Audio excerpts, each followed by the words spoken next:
उत्तराखंड में पिछले कुछ समय से लैंड जिहाद, मजार जिहाद, थूक जिहाद, मूत्र जिहाद, लव जिहाद के साथ साथ डेमोग्राफिक परिवर्तन को लेकर लगातार खबरें आ रही हैं। इन मामलों को लेकर मुख्यमंत्री पुष्कर सिंह धामी ने भी अपने रुख को साफ किया है। विपक्ष की ओर से भी सरकार पर कई सवाल उठाए जा रहे हैं। अब शंकराचार्य स्वामी अविमुक्तेश्वरानंद ने भी इस मामले में सरकार पर सवाल उठाए हैं। उन्होंने कहा है कि सरकारें कमज़ोर पड़ गई हैं और अगर कानून का राज हो तो कोई किसी पर हावी नहीं होगा। सामने आ चुके हैं सभी जिहाद। भाई ये मुसलमानों में सुन्नत है, धर्म है कि जब कोई खाने की चीज किसी के लिए आगे बढ़ाते हैं तो थूक करके वो बढ़ाते हैं। वो मानते हैं कि इससे प्यार बढ़ता है और ये भी मानते हैं कि जैसे दूसरे धर्म का व्यक्ति खाएगा तो उसकी पवित्रता खंडित होगी तो वो हमारे में आ जाएगा, तो इसलिए वो करते ही हैं। तो ये तो हमको तय करना है ना कि हम किसके हाथ का खाएं, किसके हाथ। इसीलिए हम लोग पहले विचार करते थे, अब वो विचार बंद हो गया तो अब ये सब तो भोगना ही पड़ेगा। भाई डेमोग्राफी तो हो ही रही है, जहाँ जिसकी डेमोग्राफी है वहाँ पर वो राजा बन गए। सरकार का राज अब कहाँ देश में दिखाई देता है। डेमोग्राफी कितनी भी बदल जाए, अगर सरकारें दृढ़ हो तो न्याय कानून का शासन हो, कानून का शासन हो तो डेमोग्राफी क्या कर लेगी। लेकिन सरकारें कमजोर पड़ गई हैं, इसीलिए डेमोग्राफी प्रभावी हो गई है। जहाँ जो ज़्यादा संख्या में है वो वहाँ अपने दादागिरी चला रहा है। ये सरकारों की और प्रशासन की कमजोरी है। नहीं, हमारा कहना है कि अवैध है कि वैध है, ये तो सरकार की अनुमति अगर बनाने की मिल जाती है तो वैध मानी जाती है।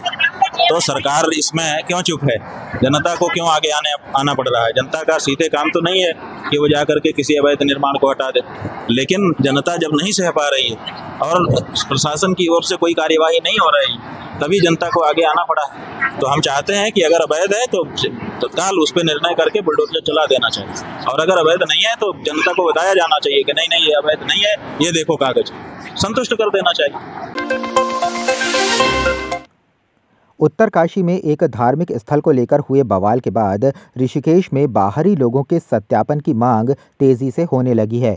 हिंदू संगठनों ने IDPL सिटी गेट पर जिहादियों का पुतला दहन किया है। इस दौरान हिंदू संगठन से जुड़े लोगों ने सरकार से उत्तराखंड में आने वाले बाहरी लोगों के आपराधिक इतिहास की जानकारी के लिए पुलिस सत्यापन 100% करने की मांग की है। लोगों का कहना है कि उत्तराखंड में जिहादी मानसिकता को बिल्कुल बर्दाश्त नहीं किया जाएगा।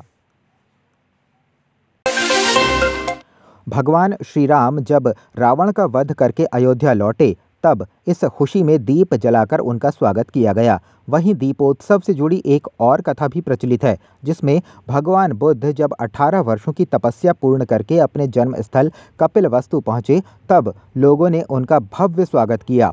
साथ ही दीपक जलाकर उनके आगमन को लेकर खुशियां मनाई गईं। इसको लेकर बौद्ध धर्म के लामा लोबसोंग मंजुश्री बताते हैं कि जब भगवान बुद्ध को बुद्धत्व प्राप्त हुआ तब वे अपने शिष्यों के साथ कपिलवस्तु पहुँचे, जहां उन्होंने उपदेश भी दिए और सभी ने उनके स्वागत में दीपोत्सव मनाया।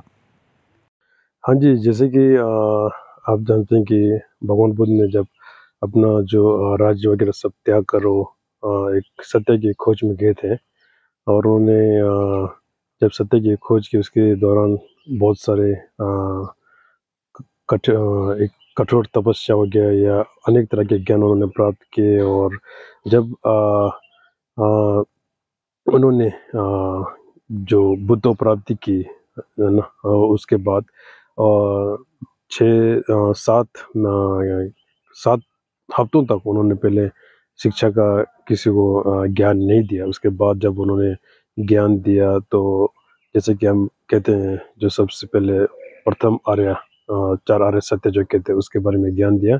उसके बाद फिर उन्होंने ज्ञान देकर जब वो अपने कपिलवस्तु गए थे तो वहाँ के जितने भी उनकी प्रज्ञा थी, उनके जो वहाँ के जितने भी उनके जिज्ञासु जिनके ऊपर मतलब श्रद्धा थे, उन्होंने सबने उनका स्वागत किया था। और जैसे कि दिवाली पे दीप वगैरह जलाए उनका स्वागत करते, इसी प्रकार वहाँ पर वो भगवान बुद्ध हो गए और उनके अन्य जो उनके जो भिक्षु थे उन सबका वहाँ पर उनका स्वागत किया गया था। राज्य के पुनर्गठन मंत्री डॉक्टर प्रेमचंद अग्रवाल ने विधानसभा देहरादून स्थित सभागार कक्ष में विभागीय अधिकारियों की बैठक ली। इस दौरान उन्होंने अधिकारियों को जरूरी दिशा निर्देश दिए। बैठक में उत्तर प्रदेश और उत्तराखंड के बीच चले आ रहे परिसंपत्ति